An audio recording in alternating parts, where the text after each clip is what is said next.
ഇന്നത്തെ സ്പെഷ്യല് മുട്ട ബജിയാണ് കേട്ടോ. അതിന് വേണ്ടിയിട്ട് ഞാനിവിടെ 6 മുട്ട എടുത്തിട്ടുണ്ട്. അത് നന്നായി നമുക്കൊന്ന് വേവിച്ച് എടുക്കാം.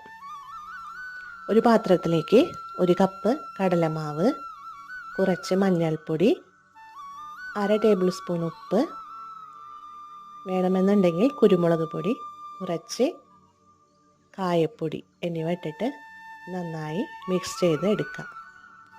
നമ്മുടെ ഇഡ്ഡലി മാവിൻ്റെയൊക്കെ ഒരു പരുവത്തിലുള്ള മാവാണ് നമുക്ക് ഇതിന് ആവശ്യമുള്ളത്.